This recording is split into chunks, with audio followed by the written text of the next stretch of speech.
श्री रामकृष्ण देव के उपदेश वचनामृत पृष्ठ क्रमांक 331 16 अक्टूबर 1883। अछूतों की समस्या, अस्पृश्य जाति की हरि नाम से शुद्धि। हरि भक्ति होने पर फिर जाति का विचार नहीं रहता। श्री रामकृष्ण मणि मल्लिक से कह रहे हैं, तुम तुलसीदास की वहाँ बात कहो तो। मणि मल्लिक, चातक की प्यास से छाती फटी जाती है। गंगा, यमुना, सरयू आदि कितनी नदियाँ और तालाब हैं, परंतु वह कोई भी जल नहीं पीता। केवल स्वाति नक्षत्र की वर्षा के जल के लिए ही मुंह खोले रहता है। श्री रामकृष्ण, अर्थात उनके चरण कमलों में भक्ति ही सार है, शेष सब मिथ्या। मणिमल्लिक, तुलसीदास की एक और बात, स्पर्श मणि से लगते ही अष्टधातु सोना बन जाती है। उसी प्रकार सभी जातियां चमार चांडाल तक हरिनाम लेने पर शुद्ध हो जाती हैं। और वैसे तो बिना हरिनाम चार जात चमार। श्री रामकृष्ण, जिस चमड़े की खाल छूनी भी नहीं चाहिए, उसी को पका लेने के बाद फिर देव मंदिर में भी ले जाते हैं। ईश्वर के नाम से मनुष्य पवित्र होता है, इसीलिए नाम संकीर्तन का अभ्यास करना चाहिए। मैंने यदु मल्लिक की माँ से कहा था, जब मृत्यु आएगी तब यही संसार की चिंता होगी। परिवार, लड़के लड़कियों की चिंता, मृत्यु पत्र की चिंता, यही सब चिंताएं आएंगी। भगवान की चिंता न आएगी। उपाय है उनके नाम का जप करना, नाम कीर्तन का अभ्यास करना। यदि अभ्यास रहा तो मृत्यु के समय में उन्हीं का नाम मुंह में आएगा। बिल्ली के पकड़ने पर चिड़िया की च्यां च्यां बोली ही निकलेगी। उस समय वह राम राम हरे कृष्ण न बोलेगी। मृत्यु समय के लिए तैयार होना अच्छा है। अंतिम दिनों में निर्जन में जाकर केवल ईश्वर का चिंतन तथा उनका नाम जपना। हाथी को नहलाकर यदि हाथी खाने में ले जाया जाए तो फिर वह अपनी देह में मिट्टी कीचड़ नहीं लगा सकता। बलराम के पिता मणिमल्लिक, वेणीपाल, ये अब सब वृद्ध हो गए हैं। क्या इसीलिए श्री रामकृष्ण उनके कल्याण के लिए ये सब उपदेश दे रहे हैं? श्री रामकृष्ण फिर भक्तों को संबोधित करके बातचीत कर रहे हैं। श्री रामकृष्ण, एकांत में उनका चिंतन और नामस्मरण करने के लिए क्यों कहता हूँ? संसार में रात दिन रहने पर अशांति होती है। देखो ना, एक गज जमीन के लिए भाई भाई में मारकाट होती है। सिखों का कहना है कि जमीन, स्त्री और धन, इन्हीं तीनों के लिए इतनी गड़बड़ तथा अशांति होती है। तुम लोग संसार में हो तो इसमें भय क्या है? राम ने जब संसार छोड़ने की बात कही तो दशरथ चिंतित होकर वशिष्ठ की शरण में गए। वशिष्ठ ने राम से कहा, राम, तुम संसार क्यों छोड़ोगे? मेरे साथ विचार करो, क्या संसार ईश्वर से अलग है? क्या छोड़ोगे और क्या ग्रहण करोगे? उनके अतिरिक्त तो और कुछ नहीं है। वे ईश्वर, माया, जीव, जगत सभी रूप में प्रकट हो रहे हैं। बलराम के पिता, बड़ा कठिन है। श्री रामकृष्ण, साधना के समय यह संसार धोखे की टट्टी है।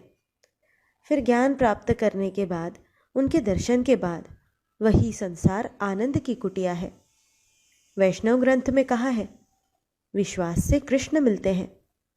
वे तर्क से बहुत दूर हैं, केवल विश्वास। कृष्ण किशोर का क्या ही विश्वास है। वृंदावन में कुएं से एक नीच जाति के पुरुष ने जल निकाला। कृष्ण किशोर ने उससे कहा, तू बोल शिव। उसके शिव नाम लेते ही उसने जल पी लिया। वह कहता था, ईश्वर का नाम लिया है। फिर भी धन आदि खर्च करके प्रायश्चित करना होगा, कैसी विडंबना है। कृष्ण किशोर यह देखकर आश्चर्यचकित हो गया कि लोग अपने शारीरिक रोगों से छुटकारा पाने के लिए भगवान को तुलसी दल चढ़ा रहे हैं। साधु दर्शन की बात पर हलधारी ने कहा था, और क्या देखने जाऊं, पंचभूतों का पिंजरा? कृष्ण किशोर ने क्रुद्ध होकर कहा, ऐसी बात हलधारी ने कही है। क्या वह नहीं जानता कि साधुओं की देह चिन्मय होती है। कालीबाड़ी के घाट पर हमसे कहा था, तुम लोग आशीर्वाद दो कि राम राम कहते मेरे दिन कट जाएं। मैं कृष्ण किशोर के मकान में तब जाता था, तब मुझे देखते ही वहां नाचने लगता था।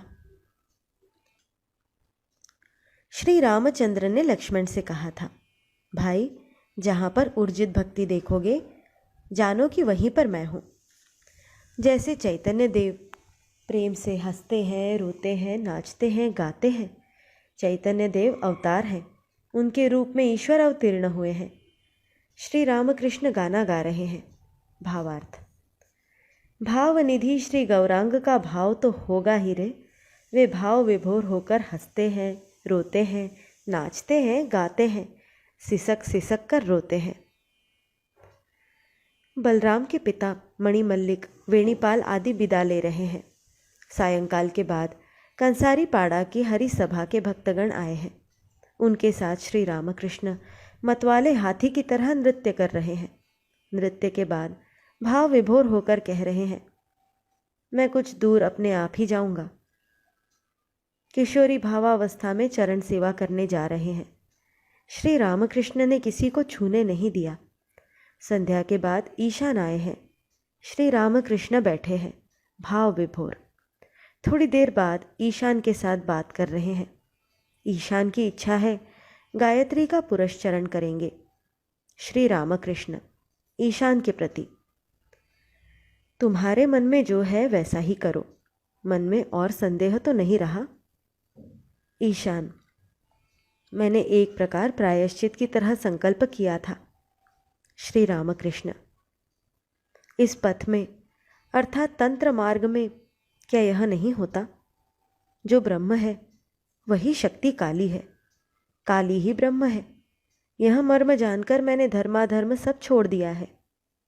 ईशान, चंडी स्तोत्र में है, ब्रह्म ही आद्या शक्ति है, ब्रह्म और शक्ति अभिन्न है। श्री रामकृष्ण, यह मुंह से कहने से नहीं होगा, जब धारणा होगी तभी होगा। साधना के बाद चित्त शुद्धि होने पर यथार्थ ज्ञान होगा कि वे ही करता है, वे ही मन प्राण बुद्धि रूप है, मैं केवल यंत्र रूप हूं। तुम कीचड़ में हाथी को फंसा देते हो, लंगड़े से पहाड़ लंघवाते हो।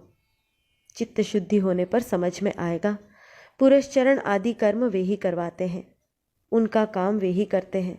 लोग कहते हैं मैं करता हूँ। उनके दर्शन होने पर सभी संदेह मिट जाते हैं। उस समय अनुकूल हवा बहती है।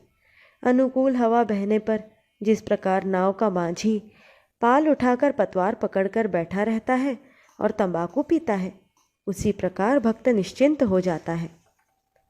ईशान के चले जाने पर श्री रामकृष्ण मास्टर के साथ एकांत में बात कर रहे हैं। पूछ रहे हैं, नरेंद्र, राखाल, अधर, हाजरा, ये लोग तुम्हें कैसे लगते हैं? सरल है या नहीं?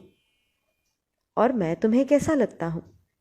मास्टर कह रहे हैं, आप सरल हैं, फिर गंभीर भी। आपको समझना बहुत कठिन है। श्री रामकृष्ण हंस रहे हैं।